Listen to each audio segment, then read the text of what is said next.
Common students, hope so you are fine. आज का जो हमारा टॉपिक है वो रिएक्शन कैनेटिक्स या केमिकल कैनेटिक्स चैप्टर नंबर 11 है, एफएससी पार्ट 1 के तमाम बोर्ड जो पंजाब के हैं। तमाम बोर्ड्स जैसे रावलपिंडी बोर्ड है, लाहौर बोर्ड है, ठीक है, मुल्तान बोर्ड है, फैसलाबाद बोर्ड है, सरगोदा बोर्ड है। इन तमाम बोर्ड्स में आने वाले जो इम्पोर्टेंट क्वेश्चंस हैं उनको हम डिस्कस कर रहे थे। ठीक है, ये पार्ट 2 है। इस वीडियो में मैं इस चैप्टर के तमाम जो रिमेनिंग क्वेश्चन रह गए थे, ठीक है, उनको कवर करूँगा। इससे पहले भी मैंने हाफ चैप्टर के क्वेश्चंस पे यानी कि क्वेश्चंस को डिस्कस किया और उस पर लेक्चर अपलोड किया। ठीक है, आप जाके रिएक्शन कैनेटिक्स की एफएससी पार्ट 1 की प्लेलिस्ट में वो वीडियो देख सकते हैं। ठीक है, तो सबसे पहला क्वेश्चन क्या है, डिफाइन करना है एक्टिवेशन ऑफ कैटलिस्ट को या प्रमोटर को।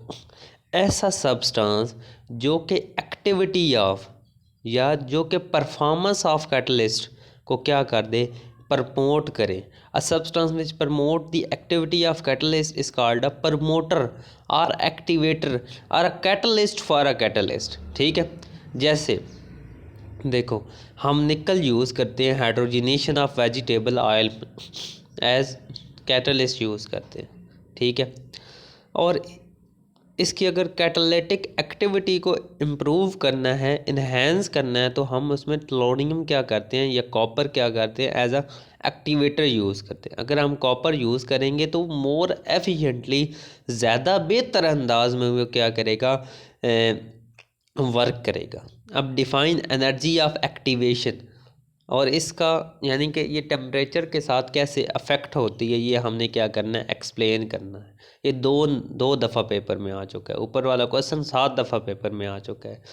अब एनर्जी ऑफ एक्टिवेशन क्या है, दी मिनिमम अमाउंट ऑफ एनर्जी जो कि मॉलिक्यूल को चाहिए होते हैं उनके एवरेज काइनेटिक एनर्जी में वो ऐड हो, या minimum amount of energy which molecule must have in addition to their average kinetic energy to form activated complex is called activation energy. It is denoted by EA. ठीक है, it is denoted by EA, यानी minimum amount of energy जो कि उस energy barrier को cross कर जाए और एक्टिवेटेड कम्प्लेक्स में कन्वर्ट हो जाए। ठीक है, एक्टिवेटेड कम्प्लेक्स फिर फर्दर किस में कन्वर्ट होता है, प्रोडक्ट में कन्वर्ट होता है, जो हमारा डिज़ायर जो हमें चाहिए होता है। ठीक है, many chemical reaction do not take place at room temperature. बहुत सारे केमिकल रिएक्शन ऐसे हैं जो कि रूम टेम्परेचर यानी 25 डिग्री पे नहीं होते, बल्कि उनको करवाने के लिए क्या होती है, यानी कि उनके मॉलिक्यूल के पास इतनी काइनेटिक एनर्जी नहीं होती कि वो एनर्जी बैरियर को क्या करें, क्रॉस कर सके। उनकी काइनेटिक एनर्जी लो होती है then the energy of activation. तो उनकी एनर्जी ऑफ एक्टिवेशन, उनको कुछ एनर्जी चाहिए होती है कि वो स्टार्ट करें केमिकल रिएक्शन को, तो उसके लिए हमें क्या देना पड़ता है, टेम्परेचर देना पड़ता है। ठीक है, under what condition activated complex are is form, जब मॉलिक्यूल के पास एनर्जी हो इक्वल या greater than energy of activation, तब कुलियन होती है मॉलिक्यूल्स के दरमियान। कुलियन जब होती है तो बॉन्ड ब्रेक होते हैं, कुछ बॉन्ड ब्रेक होते हैं और कुछ न्यू बॉन्ड्स क्या करते हैं, बनते हैं, और this stage are called activated complex. It is an unstable combination of atom which immediately decomposed into product. It is a trans existence। देखो, A और B क्या थे, रिएक्टेंट थे, ये इन्होंने आपस में कोलाइड किया और एक ट्रांजिशन स्टेट बनाई, एक्टिवेटेड कम्प्लेक्स बनाई। ये फ़ौरन से किस में कन्वर्ट हो गया, प्रोडक्ट में कन्वर्ट हो गया। किस में कन्वर्ट हो गया, प्रोडक्ट में कन्वर्ट हो गया। एनर्जी ऑफ एक्टिवेशन मैंने पहले बताया, minimum amount of energy required for a effective collision is called activation energy. और एक्टिवेटेड कम्प्लेक्स क्या है, ठीक है, जो कि थोड़ी यानी देखो, दो रिएक्टेंट है, उन्होंने आपस में कोलाइड किया। जब कोलाइड किया तो कुछ बॉन्ड टूटे, कुछ बॉन्ड बने, वो एक्टिवेटेड कम्प्लेक्स में गया। ठीक है। ट्रांजिशन स्टेट में गया, ट्रांजिशन स्टेट फ़ौरन से आगे किस में कन्वर्ट हो जाती है, प्रोडक्ट में कन्वर्ट हो जाती है। उस ट्रांजिशन स्टेट को कहते हैं, क्या कहते हैं हम, एक्टिवेटेड कॉम्प्लेक्स कहते हैं। क्या कहते हैं, एक्टिवेटेड कॉम्प्लेक्स कहते हैं। ठीक है। अब देखो आगे कैटालिसिस है। अब कैटालिसिस क्या होता है, ऐसा प्रोसेस जिसमें हम कैटलिस्ट को यूज़ करते हैं, या जो कैटलिस्ट की प्रेजेंस में क्या करता है, परफॉर्म होता है, उसे हम कैटालिसिस बोलते हैं। कैटालिसिस की दो टाइप्स हैं, होमोजीनियस, हेटेरोजीनियस। ये आगे फर्दर हम पढ़ते हैं। How the enzyme act as a catalyst, 2 दफ़ा क्वेश्चन आया। Enzyme are complex protein molecule which can catalyze the organic reaction in the living। जो ऑर्गेनिक रिएक्शन हो रहे होते हैं लिविंग ऑर्गेनिज्म में, उनको क्या करता है, कैटलाइज करता है। और इसको हम बायो कैटलिस्ट भी बोलते हैं, इसको हम बायो कैटलिस्ट भी बोलते हैं। जब यूरिया रिएक्ट करता है, ठीक है, वाटर के साथ, तो ये अमोनिया और कार्बन डाइऑक्साइड में कन्वर्ट हो जाता है, और यहाँ पे urease as a catalyst use हो रहा है, यूरेज। ठीक है। एक स्पेसिफिक रिएक्शन के लिए, हर एक स्पेसिफिक रिएक्शन के लिए क्या होता है, एक स्पेसिफिक एंजाइम का एक कैटलिस्ट होता है जो कि एक ही रिएक्शन को कैटलाइज करवाता है, किसी और रिएक्शन को कैटलाइज नहीं करवाता। Enzyme are specific in their action, और जिस पीएच पे जाके वो अपना एक्शन दिखाता है उसे हम ऑप्टिमम पीएच कहते हैं। और एक ऑप्टिमम टेम्परेचर पे वो अपना एक एक्शन परफॉर्म करता है। अगर वो ऑप्टिमम पीएच या ऑप्टिमम टेम्परेचर नहीं होगा तो एंजाइम कैटलिस्ट आर इनअफेक्टिव हो जाएंगे। ठीक है। ये कुछ एडिशनल इन्फॉर्मेशन थी इस क्वेश्चन के बारे में। अब नेक्स्ट देखो, auto catalyst. Auto catalyst in some reaction, यानी कि कुछ रिएक्शन ऐसे होते हैं जिसमें जो प्रोडक्ट बन रहा होता है वो ही एज अ कैटलिस्ट यूज़ हो जाता है, या एज कैटलिस्ट वर्क करता है, उसे हम ऑटो कैटालिसिस या ऑटो कैटलिस्ट बोलते हैं।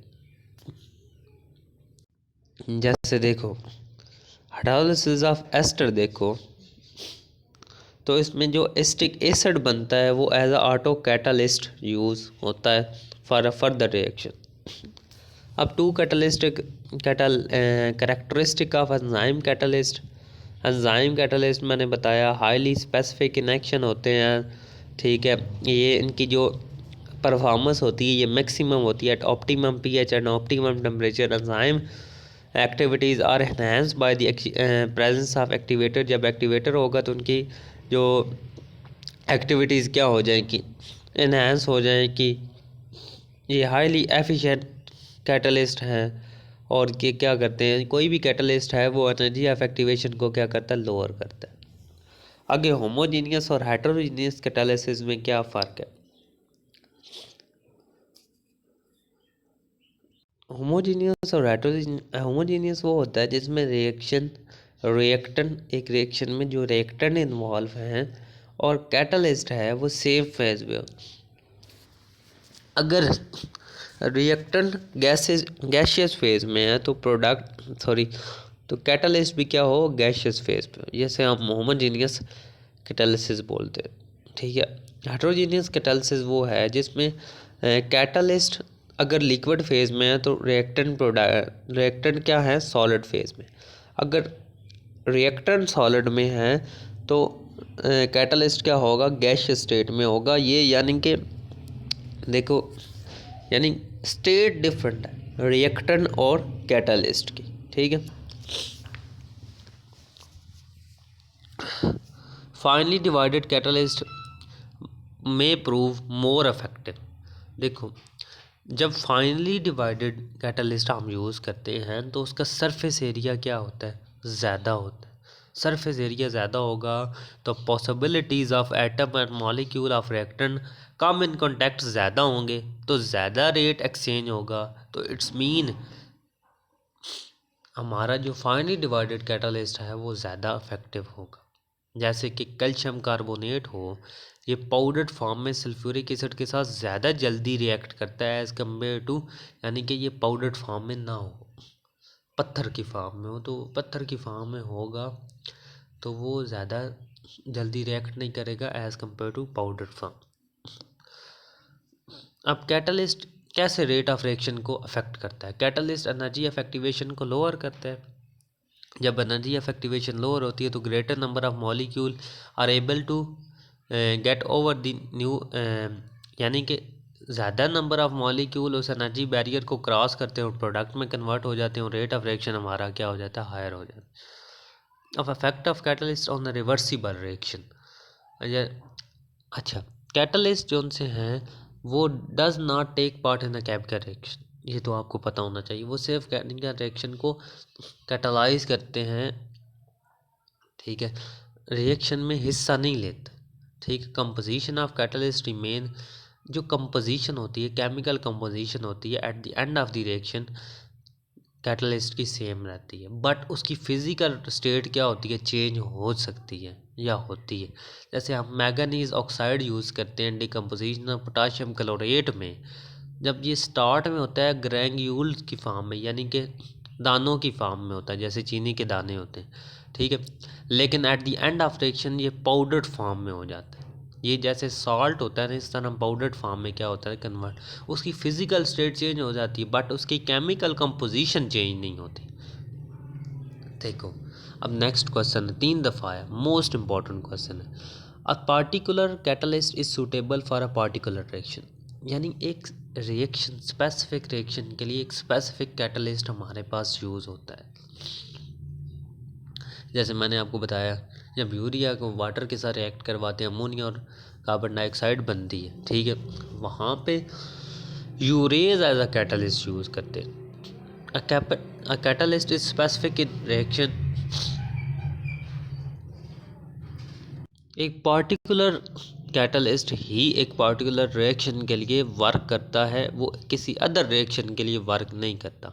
If different catalyst are use then product जो होंगे, जो आपको चाहिए होंगे, वो क्या हो जाएंगे? चेंज हो जाएंगे।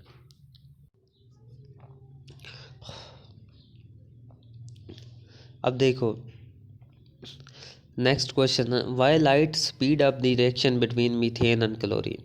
अब मीथेन और क्लोरीन के दरमियान जो रिएक्शन होता है ये फोटोकेमिकल रिएक्शन है, ठीक है। इसमें लाइट जो फॉल करती है उसकी वजह से रिएक्शन होता है। इस वजह से अगर लाइट, जितनी ज़्यादा लाइट फॉल होगी उतने ज़्यादा हमारी क्या होगा? रिएक्शन होगा। अब light consist of photon having a definite amount of energies depending upon their frequencies, ठीक है। When the reactant are irradiated, ठीक है, irradiated, this energy become available to them and the rate of reaction enhance। जितनी ज़्यादा light fall होगी उतना rate of reaction ज़्यादा होगा। ये फोटोकेमिकल रिएक्शन है, फोटोकेमिकल रिएक्शन में लाइट की वजह से रिएक्शन हो रहा होता है, अगर लाइट नहीं होगी तो रिएक्शन नहीं होगा, ठीक है।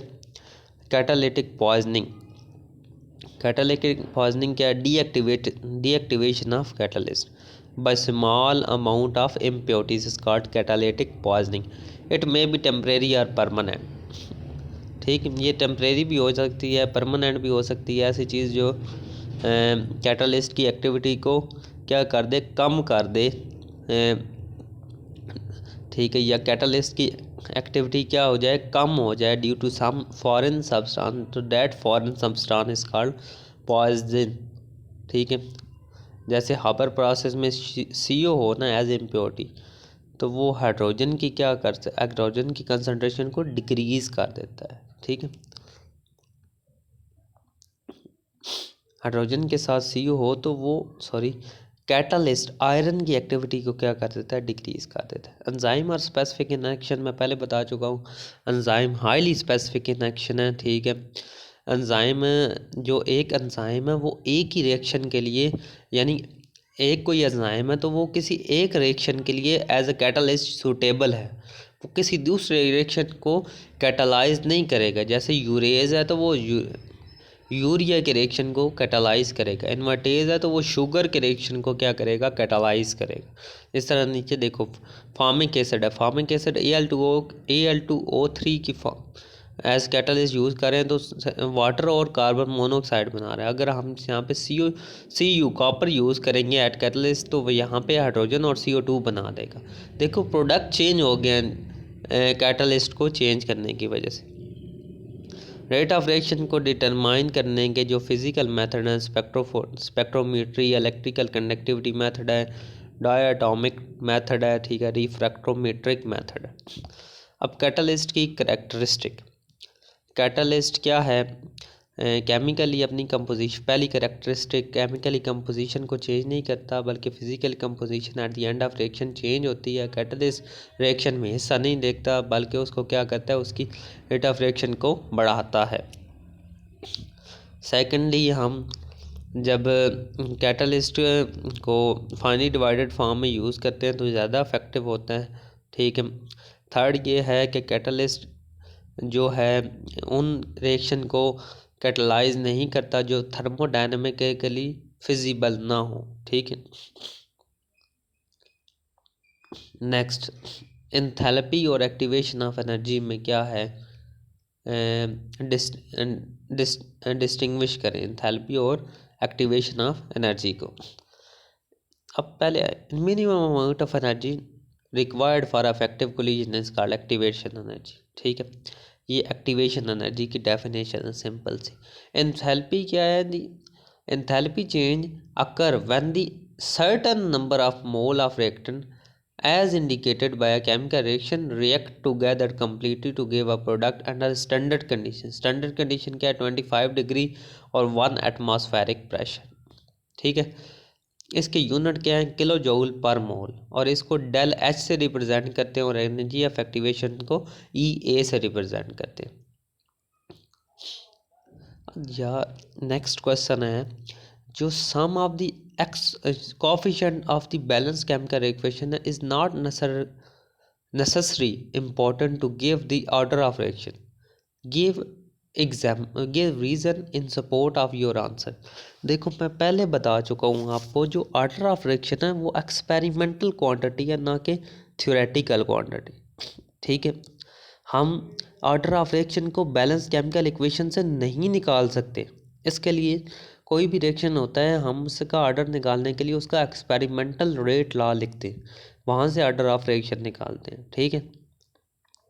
जैसे N2O5 की डिकम्पोजिशन देखो, 2NO2 + O2, यहाँ से जो इसका एक्सपेरिमेंटल डिटरमाइंड रेट इक्वेशन है, यहाँ से हमें पता चलता है कि ये फर्स्ट ऑर्डर है। लेकिन आप यहाँ से देखो तो रिएक्टेंट के साथ क्या है, 2, रिएक्टेंट की पावर 2 आ जाएगी। तो ये अगर बैलेंस्ड केमिकल इक्वेशन से इसको देखें, बैलेंस्ड केमिकल इक्वेशन तो इससे तो ये सेकंड ऑर्डर है, लेकिन एक्चुअली में जो एक्सपेरिमेंटली है ये फर्स्ट ऑर्डर है, ठीक है। नेक्स्ट फिर एक्टिवेशन ऑफ कैटलिस्ट है, ठीक है।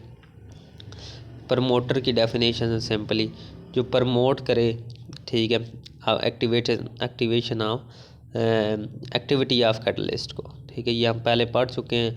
ऑर्डर ऑफ रिएक्शन फ्रैक्शन में हो सकता है बिल्कुल, क्लोरोफॉर्म और हम क्लोरीन का रिएक्शन करवाएं तो यहाँ पे order of reaction, overall order of reaction क्या आता है, 1.5 आता है। ऑर्डर ऑफ रिएक्शन को पहले हम स्टडी कर चुके हैं, sum of the exponent of the to which the concentration in the rate equation are raised, ठीक है, ये पहले हो चुका है question. Effect of temperature on the rate of reaction, Arrhenius equation है जी, जो effect of temperature on the rate of reaction को क्या करती है, एक्सप्लेन करती है। जैसे जैसे हम टेम्परेचर को बढ़ाते हैं वैसे वैसे रेट ऑफ रिएक्शन क्या होता है, इंक्रीज़ होता है, क्योंकि average kinetic energy of molecule, reactant molecule की इंक्रीज़ होती है, जो रिएक्टेंट मॉलिक्यूल को एनर्जी बैरियर को क्रॉस करने में आसानी देती है। और जितने ज़्यादा रिएक्टेंट मॉलिक्यूल उस एनर्जी बैरियर को क्रॉस करते हैं उतना ज़्यादा प्रोडक्ट बनता है, उतना ज़्यादा रेट ऑफ रिएक्शन होता है, ठीक है।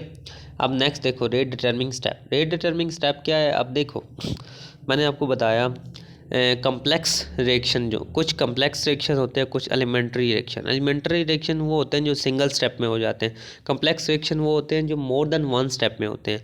अब जो मोर देन वन स्टेप में जो रिएक्शन हो रहा होता है वो पूरे पाथ को हम मैकेनिज़्म बोल रहे होते हैं, ठीक है।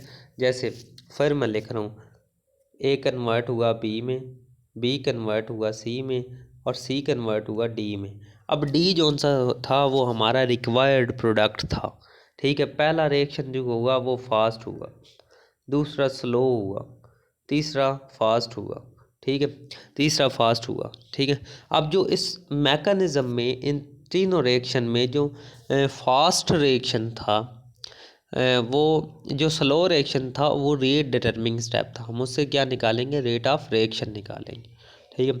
How does the energy of activation, sorry Arrhenius equation से हम एनर्जी ऑफ एक्टिवेशन को भी क्या करते हैं, निकालते हैं। अरेनियस इक्वेशन को यूज़ करते हैं एनर्जी ऑफ एक्टिवेशन को निकालने के लिए। वैसे अरेनियस इक्वेशन क्या बताती है, affect of temperature on the rate of reaction, ठीक है। जैसे जैसे रेट ऑफ रिएक्शन, जैसे जैसे टेम्परेचर बढ़ाते हैं वैसे वैसे रेट ऑफ रिएक्शन क्या होता है, इंक्रीज होता है। देखो next example, justify with example, some reaction occur at higher rate and some occur at moderate rate, ठीक है। देखो all those factors which changes the number of effective collision theory पढ़ी थी, जितनी ज़्यादा इफेक्टिव कोलिजन होती है उतना हमारा रेट ऑफ रिएक्शन हायर होता है, ठीक है। सिंपली उसकी जो यानी कि शॉर्ट फॉर्म में मैं आपको एक लफ्ज़ में एक लाइन में बताऊँ कि जितनी इफेक्टिव कोलिजन होगी उतना हमारा रेट ऑफ रिएक्शन हायर होगा। तो all the factor which changes the number of effective collision per second affect the rate of chemical reaction like nature of reactant, concentration of reactant, surface area, light, temperature. For example देखो aluminium foil की मैंने example बताई थी। जब हम aluminium foil को NaOH के साथ रिएक्ट करवाते हैं तो ये मॉडरेटरी रिएक्ट करती है, बट इन पाउडर्ड फॉर्म में जब एल्युमिनियम होती है तो ये बड़ी फास्ट रिएक्शन शो करती है, ठीक है। इसी तरह आप मीथेन और क्लोरीन की एग्जांपल ले लें, ये रिक्वायर्ड यानी डार्क में इनका कोई रिएक्शन नहीं होता। जब आप इस पर लाइट फॉल करते हैं तो इनका बड़ा स्पीड के साथ रिएक्शन होता है, इन्हें हम फोटोकेमिकल रिएक्शन बोलते हैं। जब इसको सन लाइट में आपका रिएक्शन करवाते हैं मीथेन और क्लोरीन का यानी कि बहुत जल्दी रिएक्शन हो जाता है इनका। अब रिएक्शन इंटरमीडिएट क्या होते हैं मैं आपको बताता हूँ। देखो रिएक्शन इंटरमीडिएट क्या होते हैं। रिएक्शन इंटरमीडिएट ऐसी स्पीशी होती है जो कि ना रिएक्टेंट में हो ना प्रोडक्ट में हो, ठीक है। ना रिएक्टेंट में हो ना प्रोडक्ट। अब एक रिएक्शन हुआ फॉर एग्जाम्पल हमारे पास, sorry A gives us B, ठीक है। या एक मिनट, अच्छा A plus B gives us C। जब हमने इसका मैकेनिज्म लिखा तो A पहले ना E में कन्वर्ट हो गया, फिर E किस में कन्वर्ट हुआ, B में कन्वर्ट हुआ, फिर B जोन सा था वो C में कन्वर्ट हुआ। अब देखो जो E है वो ना रिएक्टेंट में है ना प्रोडक्ट में है, तो E इज़ रिएक्शन इंटरमीडिएट, ठीक है। ये थोड़ी देर के लिए बनता है रिएक्शन मिक्सचर में और फिर क्या हो जाता है, डिकम्पोज्ड हो जाता है, डिकम्पोज्ड हो जाता है। The reaction intermediate has a temporary existence and it is unstable relevant relative to reactant and product. The species with normal bond may be stable enough to be isolated under the specific condition। जिस तरह NO2 और NO2 का reaction करवाओ तो NO3 है plus NO। The first step is the rate determining step and NO3 which does not appear in the final balance chemical equation, तो that is called, मैंने यही बताया कि वो स्पीशी जो कि ना रिएक्टेंट में हो ना प्रोडक्ट में हो, that is called reaction intermediate. Rate of reaction क्या है, change in concentration of reactant और product per unit time is called rate of reaction, simple सी definition. Next rate determining step अभी बता चुका हूँ। जो स्लोएस्ट स्टेप होता है मैकेनिज्म में वो रेट डिटरमिनिंग स्टेप होता है। ये मोस्ट इम्पॉर्टेंट क्वेश्चन थे, ठीक है, ऑल बोर्ड्स में आने वाले, ठीक है। तो ये 2 वीडियोस में मैंने इस चैप्टर के क्वेश्चन सारे कवर किए। अगर आप ये कर लेते हैं तो यकीन जाने इसमें से सारे कोई भी पेपर होगा ना, पंजाब बोर्ड का, FSC पार्ट 1 का, केमिस्ट्री का जो पेपर होगा, चाहे लाहौर बोर्ड है चाहे रावलपिंडी बोर्ड है, कोई भी बोर्ड है, तो उसके लिए ये मोस्ट इम्पॉर्टेंट क्वेश्चन है। कोई बच्चा ये कर लेता है तो उसका ये चैप्टर क्लियर, ठीक है, इन 2 वीडियोस को देख के क्वेश्चंस को तैयार कर लेता है, ठीक है, कॉन्सेप्ट को क्लियर कर लेता है, तो उसके पेपर क्लियर जो इस चैप्टर में से क्वेश्चन आएगा वो बिल्कुल इन क्वेश्चन से बाहर जाएगा ही नहीं। Thank you.